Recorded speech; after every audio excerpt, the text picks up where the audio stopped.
நாங்கள் ரகசியமாக போய் திறந்துக்கிட்டு வந்துருவோம், ரகசியமாக அதை வச்சுக்குவோம்.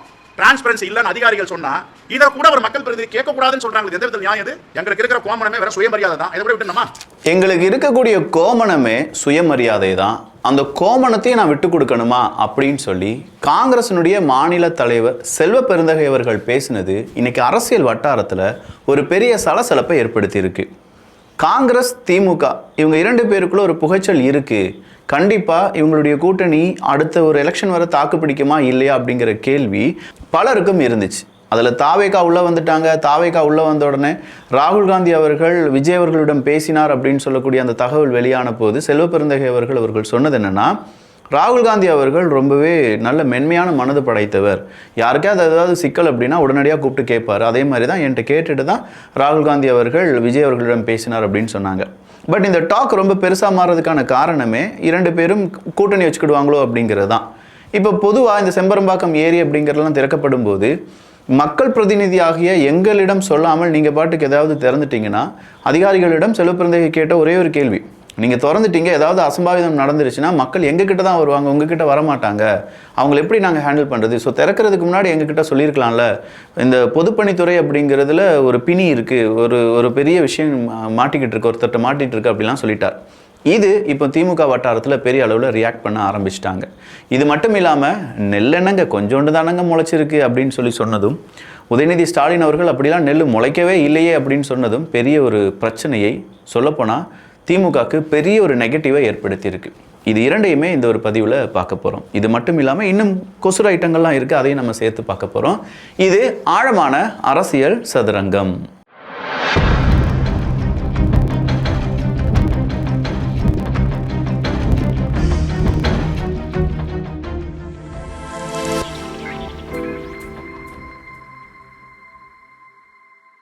செல்வ பெருந்தகை அவர்கள் பேசினது எங்களுக்கு இருக்கக்கூடிய கோமணமே சுயமரியாதை அப்படிங்கிறது தான் அப்படின்னு சொன்னதுக்கான காரணம் இருக்குது. இது நேராக யார்கிட்ட போகுது? திமுகவினுடைய ஹையர் ஒஃபிஷியல்ஸ், அங்கே இருக்கக்கூடிய சீனியர் மினிஸ்டர்கிட்ட போகுது. நம்ம கூட்டணியில் இருக்கக்கூடிய செல்வ பெருந்தகை அவர்கள் நம்மளை எதிர்த்து இப்படிலாம் பேசிகிட்டு இருக்காரு, பொதுப்பணித்துறையை ரொம்ப பொதுவாக சரியில்லை அப்படிலாம் சொல்லிட்டாரு, இதெல்லாம் எப்படிங்க அப்படிங்கிற ஒரு கேள்வியை கேட்டுட்டார். இந்த கேள்வி கண்டிப்பாக திமுகவினுடைய ஒட்டுமொத்தமான நபர்களையும் கொஞ்சமாக என்ன செஞ்சுருக்கும், அசைத்து பார்த்திருக்கும். இது யாரிடம் போகுது அப்படின்னு பார்த்தீங்கன்னா, நீர்வளத்துறை அமைச்சர் துரைமுருகன் அவர்களிடம் போகுது. அப்போ துரைமுருகன் அவர்களிடம் இப்படி கேட்குறாங்க, ஏன்னா இப்படி செல்வ பெருந்தகை அவர் கேட்டுட்டாரே, நீங்கள் தான் நீர்வளத்துறை அமைச்சர், இதுக்கு ஏதாவது பதில் வச்சுருக்கீங்களா அப்படின்னு சொல்லி கேட்கும்போது துரைமுருகன் அவர்கள் என்ன சொல்லிட்டாரு, இல்லை அவர் பேசுனது எனக்கே கொஞ்சம் கஷ்டமாக தான் இருந்துச்சு, செல்வ பெருந்தகை போன்ற அரசியல் தலைவர்கள் இப்படி சொன்னதற்காக நான் வருத்தப்படுகிறேன். இது மாதிரி சின்ன சின்ன விஷயத்துக்கெல்லாம் எல்லாரையும் கூப்பிட மாட்டாங்க, கூப்பிடும்னா கூப்பிடலாம், அது தப்பு இல்லை, ஆனால் யாரும் கூப்பிட மாட்டாங்க அப்படின்னு சொல்லிட்டு அவர் அதை முடிச்சு விட்டுட்டு போயிட்டார். இதெல்லாம் சின்ன சின்ன விஷயம், இதெல்லாம் எதுக்கு நீங்கள் மக்கள் பிரதிநிதியை கூப்பிடணும் அப்படின்னு சொல்லி ஆசைப்படுறீங்க? இந்த மாதிரி பேசினோன்னே இது செல்வ பெருந்தகை அவர்களுக்கு மறுபடியும் ஒரு கோபத்தை உருவாக்குது. அவர் பேசினதுக்கு எனக்கு வருத்தமாக இருக்குது. நாளைக்கு வெள்ளம் வந்துருச்சுன்னா திறந்து விட்டு அந்த என்ஜினியரை மக்கள்கிட்ட போய் நிற்க போகிறாரு, நான் தான் போய் நிற்கணும். நீங்கள் எல்லா தவறையும் செஞ்சுட்டு அதை நியாயப்படுத்துறது தான் வேதனையாக இருக்குது. முதல்வருக்கு களங்கம் ஏற்படக்கூடாதுன்னு தான் அமைதியாக இருக்கும் அப்படிங்கிற ஒரு வார்த்தையை போட்டு அதில் என்ன சொல்லியிருக்காருன்னா, நீங்கள் இதை பாட்டு பேசிட்டு போயிடுவீங்க, எனக்கும் வருத்தமாக தான் இருக்குது, முதல்வருக்கு இதனால் களங்கம் ஏற்படக்கூடாது அப்படிங்கிறதுனால பேசாமல் இருக்கும், ஆனால் இது ரொம்ப நாள் நீடிக்காது அப்படிங்கிற மாதிரியான ஒரு விஷயத்தை இங்கே முன்னிறுத்தி இருக்கிறார். ஸோ திமுக மற்றும் காங்கிரஸ் இவங்களுக்கிடையே ஏற்பட்டு இருக்கக்கூடிய இந்த புகைச்சல் கொஞ்சம் காலமாகவே இருந்துட்டு தான் இருக்குது. அதுலேயும் வேறு சில விஷயங்களுக்காக, கூட்டணி விஷயமாக இருக்கட்டும், அவங்களுக்கு சீட்டு கொடுக்கக்கூடியதாக இருக்கட்டும், அவங்க எக்ஸ்ட்ரா சீட்டு கேட்போம் அப்படின்னு சொல்லி இந்த தடவை காங்கிரஸ் கட்சி சொல்லியிருக்காங்க. எக்ஸ்ட்ரா சீட்லாம் கிடைக்காது, கொடுக்கறத வாங்கிக்கோங்க அப்படின்னு சொல்லி திமுக சொல்லிட்டு இருக்காங்க. உங்களெல்லாம் யார் மதிக்கிறாங்க? காங்கிரஸ்னு ஒரு கட்சி இருக்கா அப்படின்னு சொல்லி திமுக ஐடிவிங்கே திமுக அங்கே காங்கிரஸை பார்த்து கேட்ட கேள்விகள் எல்லாமே இருக்குது. ஸோ இது எல்லாமே அவங்க உள்ளடி வேலைகள் நடந்துட்டு தான் இருக்குது. அப்போ இது கூட இந்த பிரச்சனை அப்படிங்கிறது பெருசாக பேசப்பட்டிருந்த இந்த நேரத்தில் இதையும் அடித்து சாப்பிட்ற மாதிரி இன்னொரு பூதாகரமான செய்தி வெளியானது. அது வேறு எதுவுமே கிடையாது.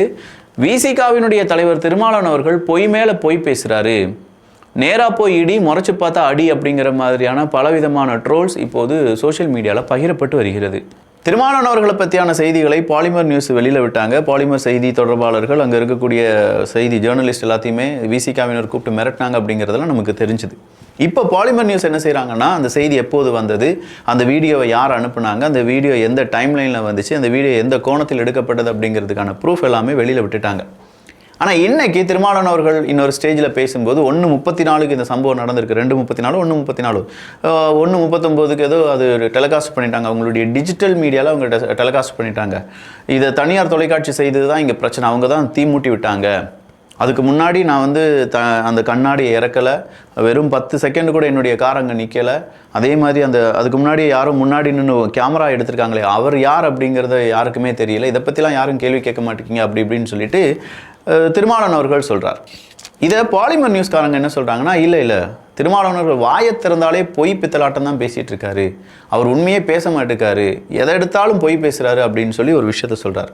அது மட்டும் இல்லாமல் நான் சொன்ன விஷயங்கள் வேறு விதமாக இங்கே ப்ரொஜெக்ட் ஆகுது அப்படின்னு சொல்லி திருமாவளவன் அவர்கள் சொன்னார். அதில் ரொம்ப முக்கியமான ஒரு விஷயம் இருக்குது. மதக்கலவரத்தை தூண்டக்கூடிய ஒரு விஷயமாகவும் இதை நம்ம பார்க்கலாம். அது என்னன்னா, இங்கே வந்து பாபர் மசூதி இடிக்கப்பட்டு அங்கே ராமர் கோவில் கட்டப்பட்ட போது பாபர் மசூதி 400 வருடங்களுக்கு இருந்திருக்குமா? நான் இல்லைன்னு சொல்லலை. ஒருவேளை அங்கே இருந்திருக்கலாம், இல்லாட்டி ராமர் கோவில் அங்கே இருந்திருக்கலாம். அதை இடிச்சிட்டு தான் அங்கே ராமர் கோவில் கட்டணுமா, பக்கத்தில் கட்டக்கூடாதா அப்படிங்கிற தோணியில் தான் நான் பேசினேன். அதை விடுத்து சிவாலயங்கள் பெருமாள் ஆலயங்களெல்லாம் உடைச்சு தான் இதெல்லாம் கட்டணும் அப்படின்னு நான் சொன்ன மாதிரி இங்கே ப்ரொஜெக்ட் பண்ணுறாங்க. இந்த வார்த்தையை அவர் உதிர்த்திருந்தார். சிவாலயங்களையும் பெருமாள் கோயில்களையும் இடிக்க தொடங்கினால் என்ன ஆகும் நாடு? ஏன் நீங்கள் பக்கத்திலே மசூதிக்கு பக்கத்திலே ஒரு ராமர் கோயில் கட்டிக்கொண்டால் என்ன என்று பொருள்பட நான் பேசுகிறேன். ஆனால் பாலிமர் செய்தி என்ன சொல்லிட்டாங்க, அவர் உண்மையிலேயே தப்பாக சொல்கிறாருங்க, அவர் பேசுனது இதுதான் அப்படின்னு சொல்லி அந்த வீடியோவே தூக்கி வெளியில் விட்டாங்க. அந்த இடத்தில் ராமர் பிறந்தார் என்பதற்கு எந்த சான்றுகளும் இல்லை, சான்றாவணங்களை காட்டுங்கள் என்று நாம் கேட்பதே பொருத்தமற்றதுதான். ஏனென்றால் ராமன் பிறந்திருந்தால் தானே காட்ட முடியும். ஒரு கற்பனை பார்த்து அப்படி பார்த்தால் இன்றைக்கு சிவன் கோவில்களும் பெருமாள் கோவில்களும் இருக்கிற இடமெல்லாம் பௌத்த விகாரங்களாக இருந்தன. பௌத்த விகாரங்களை இடித்து தரைமட்டமாக்கி விட்டுத்தான் சிவன் கோவில்களை கட்டி இருக்கிறீர்கள், பெருமாள் கோவில்களை கட்டி இருக்கிறீர்கள். எனவே அதையெல்லாம் இடித்து தரைமட்டமாக்கி விட்டு அந்த இடங்களில் எல்லாம் பௌத்த விகாரங்களை கட்ட வேண்டும். அந்த வீடியோவில் அவர் தெளிவாக சொல்கிறாரு, இருக்கக்கூடிய சிவன் கோயிலையும் பெருமாள் கோயிலையும் இடிக்க வேண்டும், அது எல்லாமே புத்த விகாரங்களாகத்தான் இருந்தது, ஸோ இடித்தால் என்ன அப்படிங்கிற மாதிரி தான் திருமாவளவன் அவர்கள் அதில் பேசியிருக்கிறார் அப்படிங்கிறத பாலிமர் செய்தி இப்போ வெளியில் கொண்டு வந்திருக்காங்க. இது ஆல்ரெடி ரொம்ப பெரிய பிரச்சனை இப்போது இந்து மக்களுக்கும் திமுக இடையுமே ஏற்பட்டிருக்கு. அதுலேயும் கல்லை கடவுளாக வணங்கிய மனிதர்களாக மறந்து விட்டார்கள் அப்படின்னு சொல்லி அன்பில் மகேஷ் அவர்கள் சொன்னதை இன்னைக்கு ஒட்டுமொத்தமாக அங்கே இருக்கக்கூடிய ஹிந்து சமயத்தை போற்றக்கூடிய ஹிந்து சமயத்தில் வாழக்கூடிய மக்கள் கல்லை கடவுளாக இல்லாட்டி மரத்தை கடவுளாக இயற்கையை கடவுளாக வேண்டக்கூடிய மனிதர்களை புண்படுத்தி இருக்கிறது அப்படிங்கிற ஒரு ஒட்டுமொத்தமான செய்தியும் இப்போது டிஎம்கேக்கு எதிராக மாறிட்டு இருக்கு. வேற ஒன்றுமே இல்லை. அன்பில் மகேஷ் அவர்கள் அவர் திருச்செந்தூருக்கு போனது, அவர் சட்டை கழட்டிட்டு சாமியை வேண்டினது, இந்த புகைப்படம் எல்லாமே இப்போ ரொம்ப வைரல். கல்லை கடவுளாக்கி அந்த கடவுளுக்கு முன்னாடி போய் நீ நின்றுட்டு இருக்கியப்பா அப்படின்னு சொல்ற அளவுக்கு அவர் ட்ரோல் பண்ணிட்டு இருக்காங்க.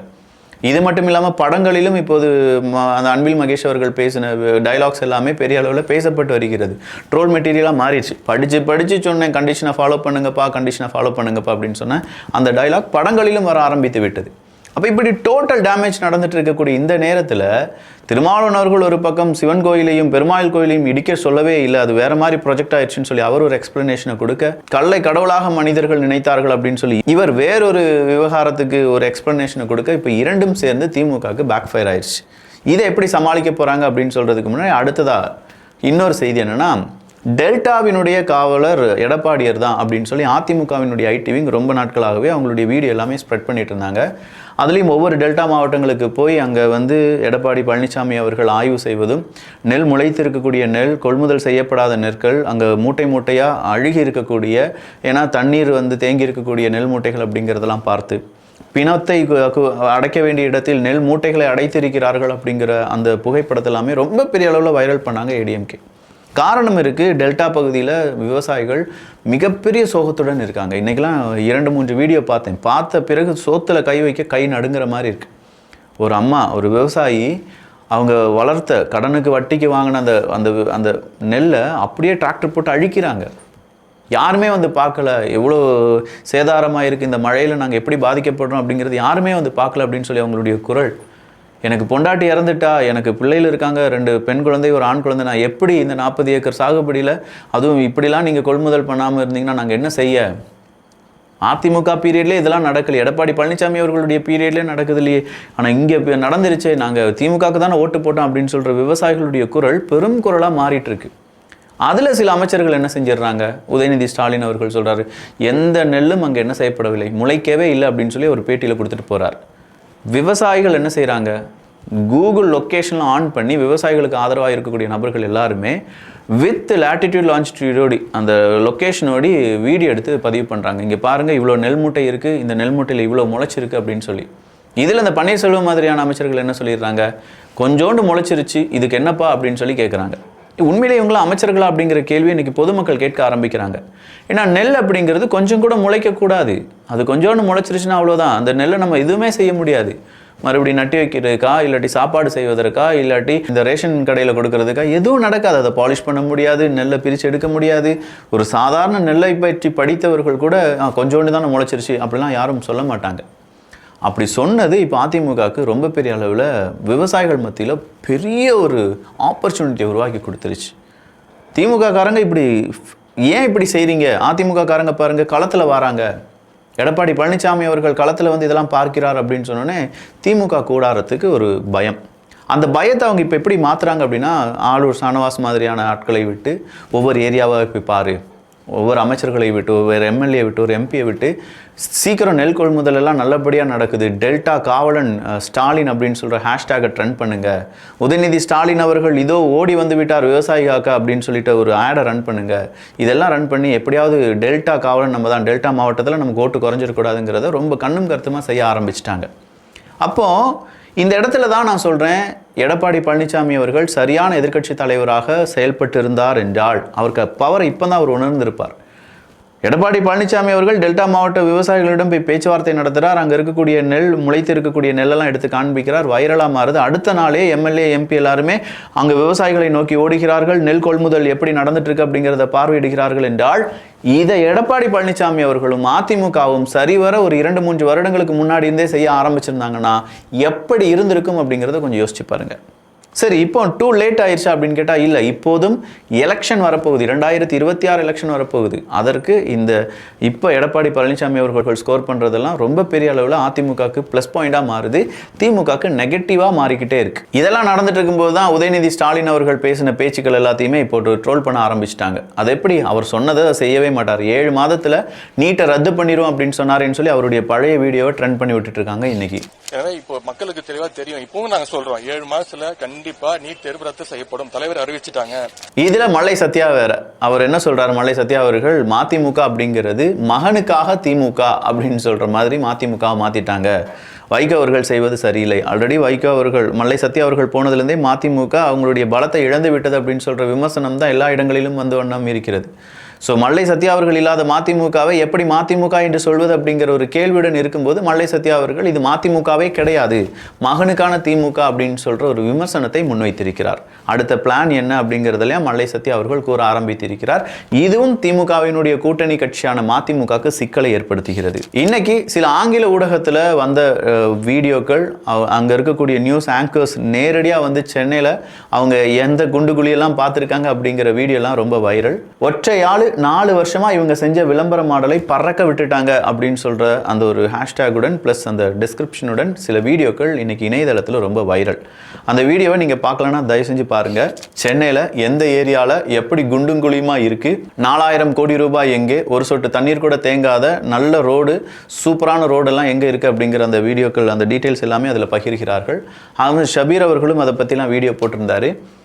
மேயர் பிரியா அவர்களிடம் கேட்கும்போது பேட்ச் ஒர்க் நடத்த சொல்லியிருக்கோம், எவ்வளோ குண்டுங்குழிலாம் இருக்குது அப்படிங்கிறதுக்கான கணக்கெடுத்து செய்வாங்க, அந்த கணக்கெடுப்பு நடத்தி முடித்த பிறகு நாங்கள் என்ன செய்வோம், மறுபடியும் பேட்ச் ஒர்க் செய்வோம் அப்படின்னு சொல்லியிருக்காங்க. பூரா பேட்ச் ஒர்க்கா அப்படிங்கிற மாதிரி நம்ம யோகி பாபு ஸ்டைலில் தான் கேட்க வேண்டியதாக இருக்குது. எது எப்படி இருந்தாலும் சென்னை வாழ் மக்கள், உங்கள் ஏரியாக்கள் எப்படி இருக்குது, குண்டுங்குழியுமா ரோடு இருக்கா இல்லையா அப்படிங்கிற உங்களுடைய கருத்துக்கள் இங்கே வரவேற்கப்படுகின்றன.